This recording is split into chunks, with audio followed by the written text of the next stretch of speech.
This is Scooby-Doo, or Scribble Scrabble. I'm going to be discussing today the the issues of PCOS. Okay, let's just say I should discuss sleep apnea too, because I got that as well. However, we're just going to focus on one thing at a time. That's why I'm looking a little sleepy. I have a sleeping disorder, so there's that in my list. But PCOS is my main thing for tonight, and it's gonna be about how there's different types of PCOS. There's ones where you have your bouts of your periods in a sense, where it's like either comes in a sacrament, like different times, not like monthly. Mine actually don't actually happen. I um I spot, I would say, more than likely. That's what it is, because that's what I was told. So, but yeah, there's different ones like that, PCOS, and it's different forms. Your doctor will be able to diagnose you with them. They'll, like, ask you some questions, and, they'll get blood work done to see, what's really going on with your body. Because that's who will really know what's going on as your doctor. So I advise you go to a doctor to get this diagnosed. If you're not sure, I was checked at 19 when I didn't see anything normal, and while everyone else was being normal, mine was not normal. Like I was on birth control after I found out, but then I was like overly producing. I couldn't handle the pain anymore of that, so I took myself off it. And but there's many factors I have to say about it. About not taking the birth control. I was told that even because I was wanting to have children, that even if I took the birth control pills, I still wouldn't be able to have a child. So I would have my periods. I allowed to have my periods, but I wouldn't be able to have my kids. So it didn't like seem like a win-win situation. So I figured, well, might as well I could probably stop this and maybe it become natural coming out. But it didn't come out like that. It just hello there, Indy. Um, and I'm sorry, I'm blind. And hello, Koofy Life, or Koofy family. I'm blind, so. Well, I have astigmatism, but I'm not blind. I have two astigmatisms. I'm far and nearsighted, so sorry if I don't communicate with anyone. I just can't see, especially at night.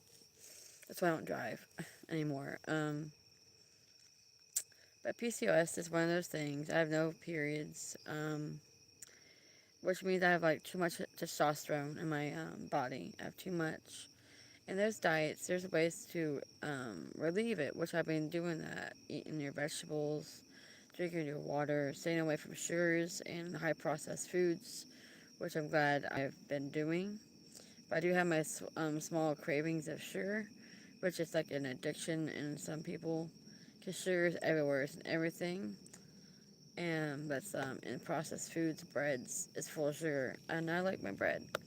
But I've been staying away from it for the last week or two, and I've been seeing some improvements in myself.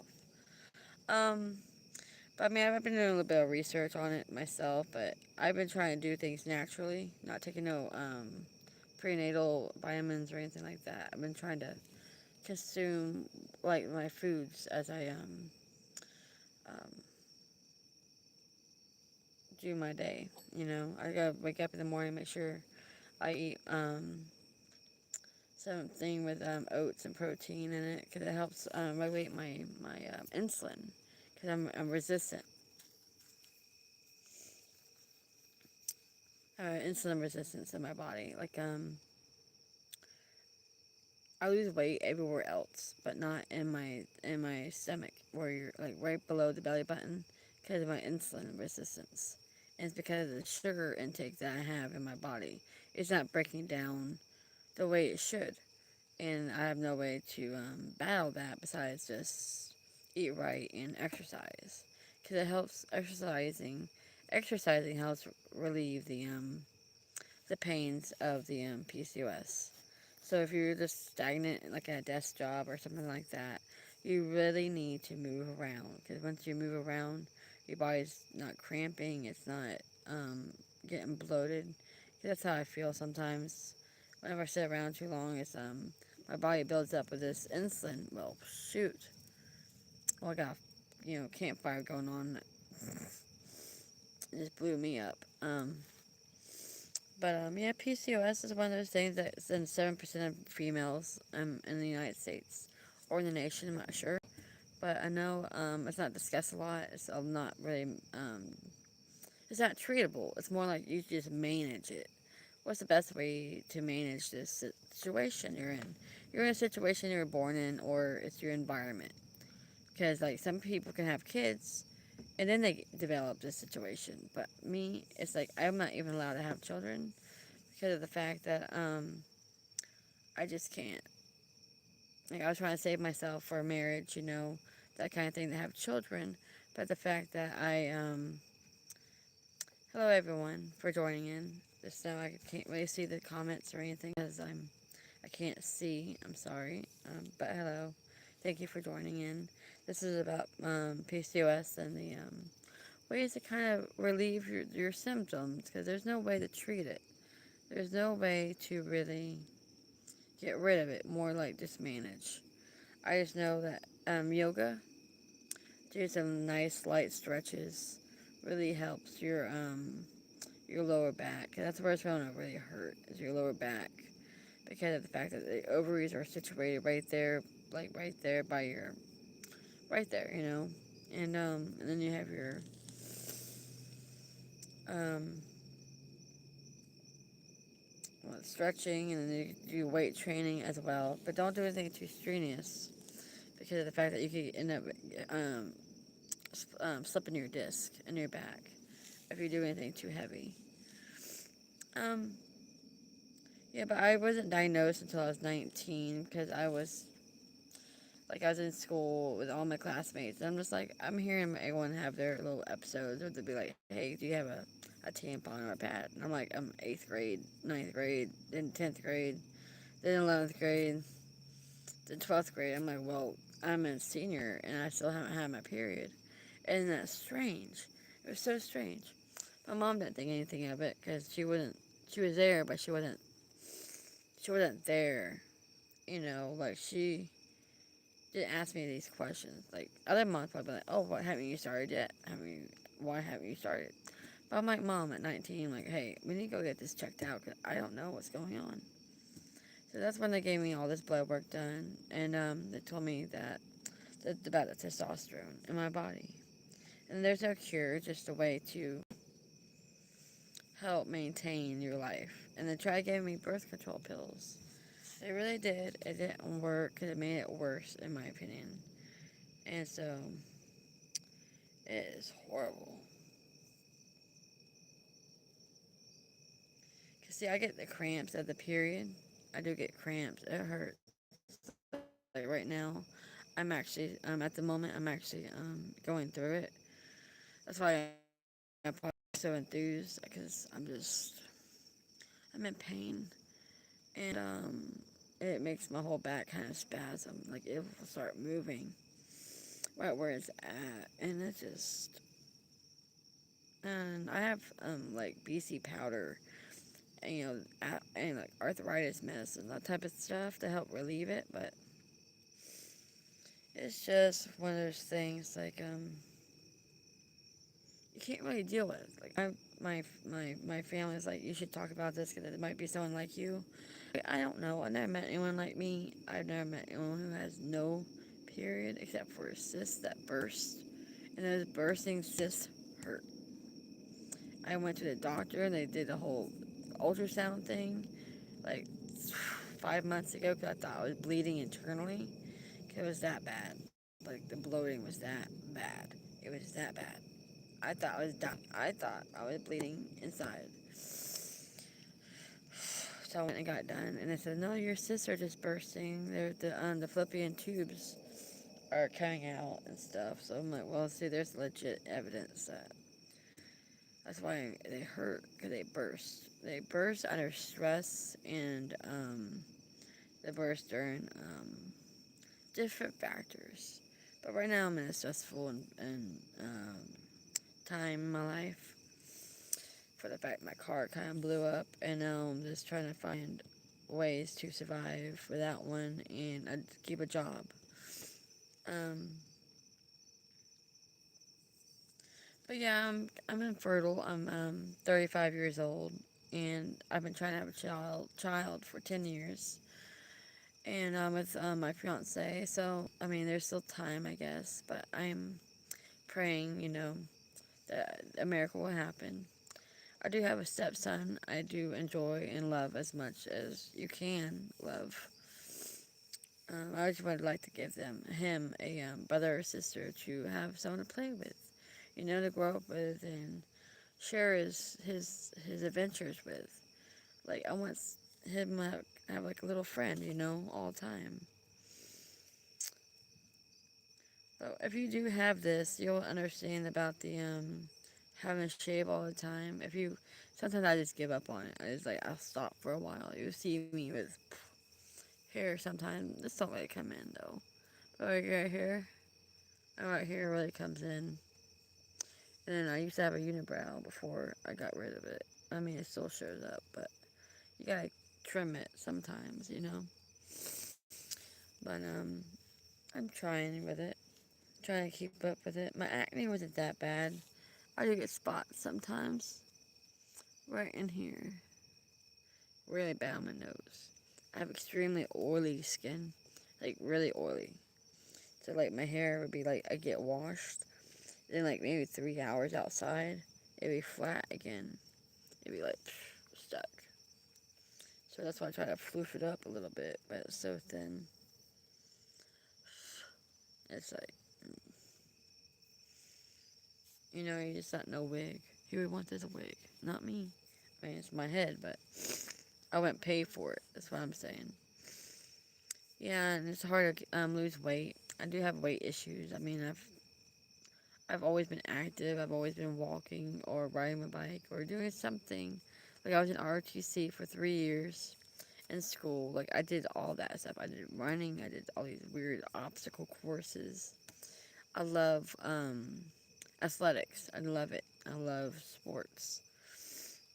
But I can't keep the weight off. Like I got down to 132 in high school, and I can't go any lower, which is okay. Um, but I'm like a 5'1", so it's like it's overweight in a way. So it's just hard to lose it because that insulin is sitting in my belly, and so I'm not being able to break down when my body's digesting. It's not able to break down. So that's what's going on with that. But those cysts, man, if you know what that is, if you know what I'm talking about, the cysts on your ovaries, you feel them pop.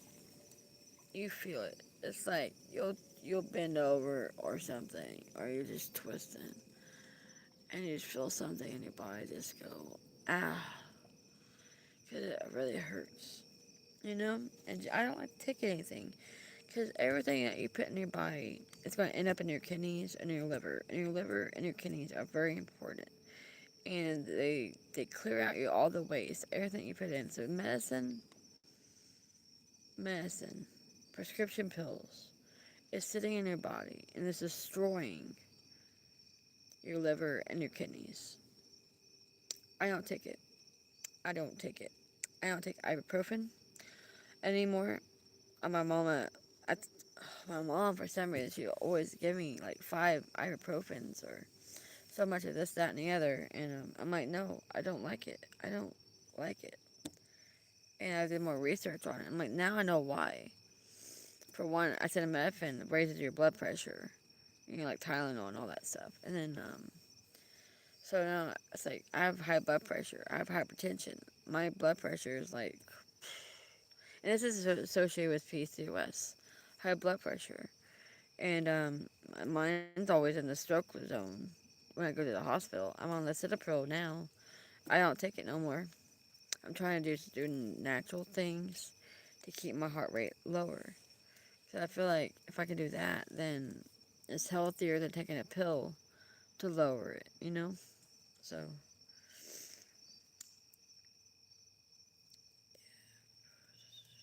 I'm just looking at some stuff on PCOS if I haven't covered it.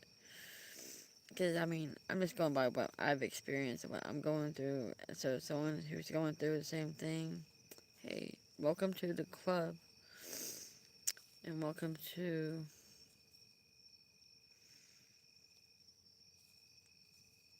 man the cystic friggin' thing. Man, talking about cramps. It's a cramp without the evidence. It's like, yeah, I'm hurting because oh why you're not menstruating? Like, well, it feels like I am.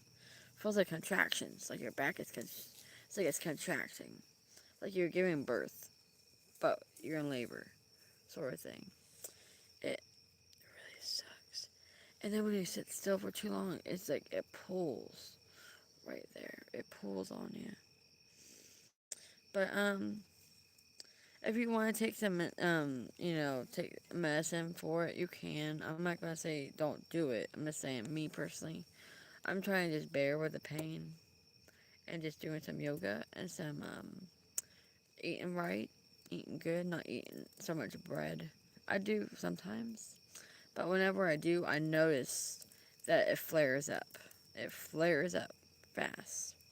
Whenever I eat bread or anything sweet, candy. I love candy. That's why my teeth are like this. I ate too much candy growing up, and it like kind of ripped my teeth out. But anyway, yeah, this stuff is serious. It's a PCOS is a serious situation to talk about. It's one of those things where men are like don't understand the pain.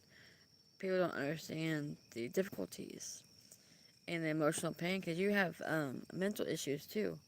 Like whenever I have PCOS, you're going through menstruation, menopause. I'm menopausal. I am menopausal. Like I will flare up really fast during the times where I'm in pain. Like you go through menopause when you're in PCOS. When you have no periods, you are menopausal. You are going through the menopause, the hot flashes. You'll be going through hot flashes. Um, Mood swings, like you're bipolar. You are bipolar now. Like little thing that didn't bother you before is gonna bother you now, and it's gonna be something you just can't control unless you just have a good mindset. That's what you gotta have is a good mindset. Hello, anyone and everyone for coming in. I'm sorry, I just can't see too well. I'm a little blind with astigmatism, and so just saying. I'm just trying to look more into the menopausal part of this because I noticed it because I get so moody. I get so moody sometimes whenever I'm going through this for no reason. Yes, the ones who are infertile, which is me. I'm the one that falls into the menopause bracket. Other people who have PCOS may not fall into this bracket, but I do. Yeah, see right here it says weight gain, especially around the abdomen. Of course, because of the insulin resistance. Mood changes, for real. Sleep difficulties. Have sleep apnea. Could that be because of PCOS? Maybe. It might be. The reason why I can't sleep or sleep long when I do, I'm so tired that I could sleep now but wake up in 2 hours. Every 2 hours I'll wake up. And yeah, I mean, I go through bouts of depression a lot. Like, I mean, right now I don't really want to do anything. But I got to do something about my life, you know? You gotta do something to keep yourself positive. I read my Bible. I listen to my gospel music. I talk to my Father, which is my heavenly Father, on a daily basis, get me through every day because He's always with me. He carries me. He uplifts me. He gives me the positivity to keep going with all this going on. I might be depressed by my own depression medicine, you know? Like I didn't go to the hospital, to a doctor, about any of this, really. Because I know they'll put me on something I don't want to take. I'm not going to be put on something unless I'm literally on my deathbed. But literally, I'm not going to go take something that I should be able to control myself. And if I have a strong mindset, depression only lasts but maybe an hour. Then I can bring myself out of it and I'm okay.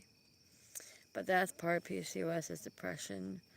And it's just one of those things I gotta fight through. And hopefully everyone will understand when I go through my depression phase that it's not going to last. It's just this moment in time that I won't ever get back. So I'm hoping it won't last as long.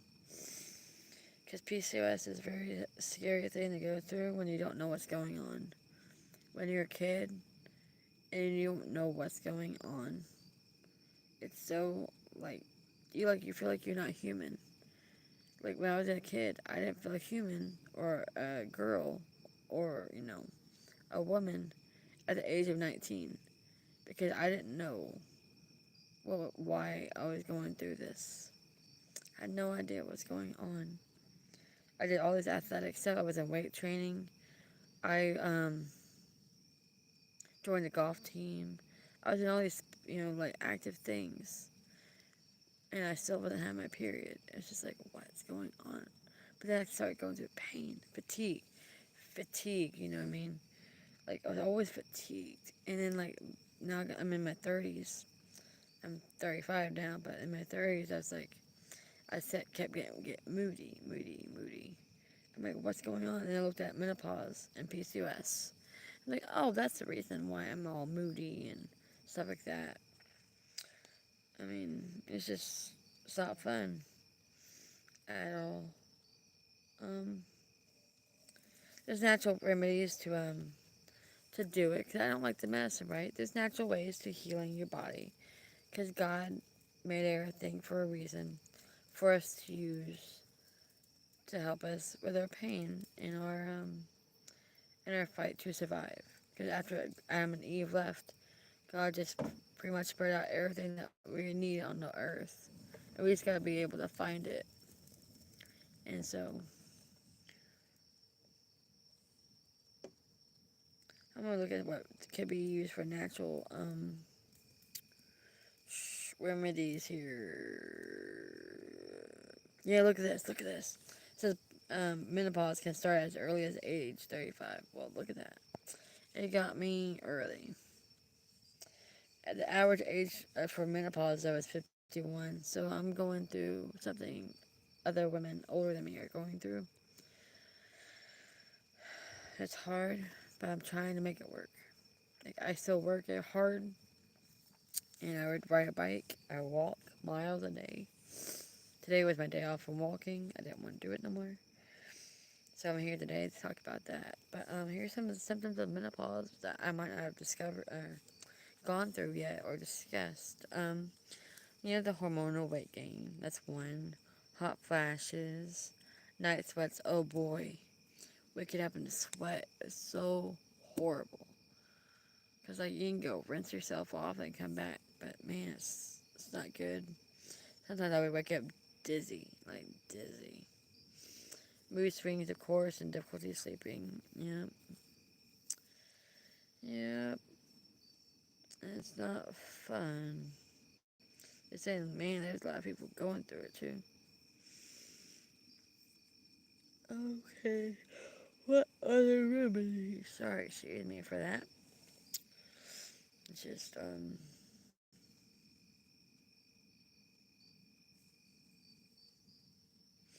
Well, where some is support better mood. What a great menopause support supplement can ease hot flashes and night sweats, support healthy sleep, support better mood, ease dizziness and fatigue. See, dizziness is a key. If you're feeling dizzy or vertigo, it's part of that. And any dryness, you might have support maintenance of bone health. I broke my wrist skating very easily. So your bones are kind of more fragile going through this.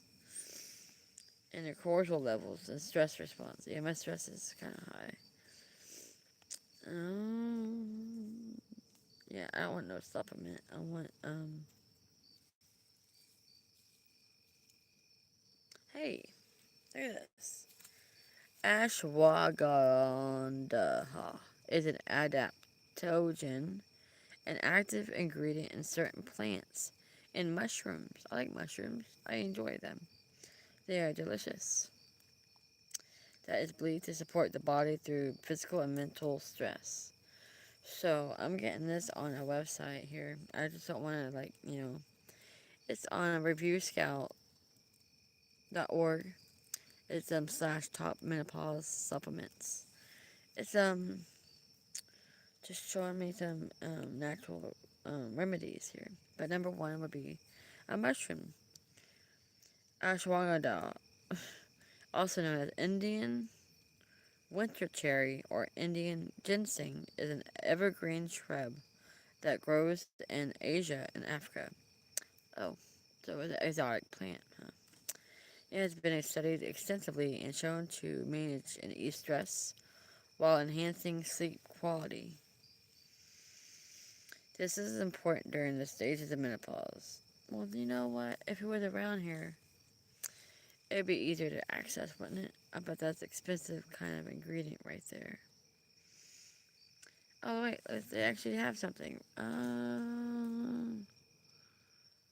It has been shown in research trials as actually showing high um what like that works, I guess.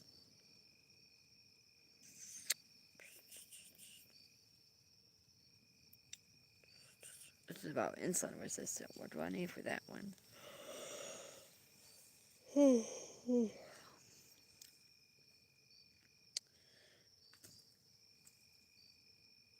Alright, so they're talking about looking for they say we suggest looking for a well-rounded formula that contains ingredients such as chromium, picolinate, picolinate, picolinate to combat hormonal weight gain.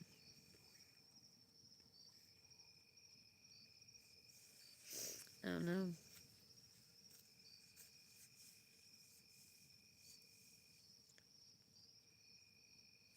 Let's look at this one. This one's number three, I bet. I guess it's a chased berry, chast berry. Sorry, CHASTEBERRY. If you want to look it up yourself, you can. But it's also known as a chase tree, like a chast like a chastity belt. I don't know. On a tree, I don't know what they're talking about. Has been traditionally used in herbal medicine for its beneficial effects on women's health, particularly in managing premenopausal symptoms. Oh, freaking bugs flying at me. Get out of fire. Oh, it's a love bug at night? What the heck? Jessberry is recognized for its ability to help ease conditions associated with menopause, such as hot flashes. Bug sprayed. So they suggest that chasteberry might help ease menopause by mimicking some of estrogen's effects in the body. So I think it gives you a boost of estrogen. Like it might take out the testosterone or it'll help lower and elevate the estrogen. So like more of your female qualities are coming to light and taking out your. It's probably why I'm good at work. That's probably why I work well because I can just handle the workload because I get that testosterone in me. But the woman in me also told me I needed to keep going too. So I don't know which. I think I'm blessed and cursed with it, you know. But it is what it is. I'm just here to tell you about it.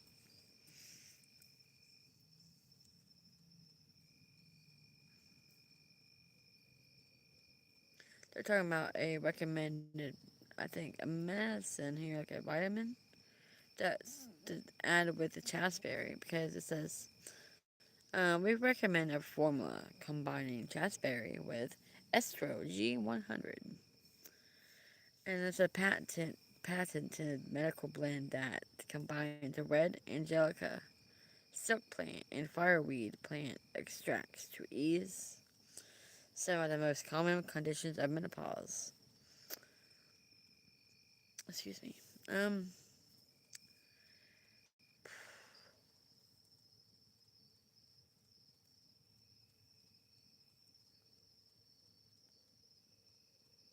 wow. They did a study over 12 weeks. Random, 64 participants. I would have been a participant. I would have been like, give me this trial. Let me try what I can try to get this PCOS symptoms down. I don't care. I might turn into the fire starter with the medical experiments, and I might turn into some bug or something. But hey, I would have tried it. I would have tried it. But they said the people said that they had a reduction in menopause, hot flashes, night sweats, nervousness, mood, and joint discomfort, and vaginal dryness compared to the ones who didn't get the medicine. That's crazy, huh? That is absolutely nuts. That would be great to find. Oh, I said number 4, which is the last one I'm going to discuss tonight for relieving some symptoms. It says vitamin D3 is needed because research indicates that 20% of bone loss in women happens during menopause. So my bones are weakening as we speak. Like my foot, no wonder my foot hurts. Because the bones in my foot are weaker than they used to be. They are weaker. So I'm like, why is my foot wanting to break? Every time I step on something or into a hole, it wants to snap. It wants to snap. But now I know why. My bones are weak. But here we go. Because that 20% of bone loss in women happens during menopause, right? Vitamin D3, known as clo- um, clo- chlocalciferol, is crucial for maintaining optimal bone health. Vitamin D3 is essential for absorbing calcium and phosphorus in the intestines, which are critical minerals for bone formation and maintenance. Bones can become thin, brittle, and misshapen without sufficient vitamin D3. So that would be very important for me to look for a vitamin like that. See, vitamins, they're natural. If they are supposed to be natural, I'll have to look at the ingredient before I take it, right? But it says that we advise look for a formula that also includes vitamin D3, so you can support your bone health. So yeah, so the daily dose you're supposed to have is 600 to 800. Adults, yeah, yeah, that seems about right. Man, they're showing some kind of Oh, look, there's no cons to this. Like, oh, it's out of stock due to high demand. I bet it's high demand. I'd buy 10,000 of them if I could, but no. Maybe one day I'll be able to afford something like that. But hope you guys had a good night listening on my PCOS and the symptoms that relieve it naturally. I hope you understand what it's about, and hopefully you guys have a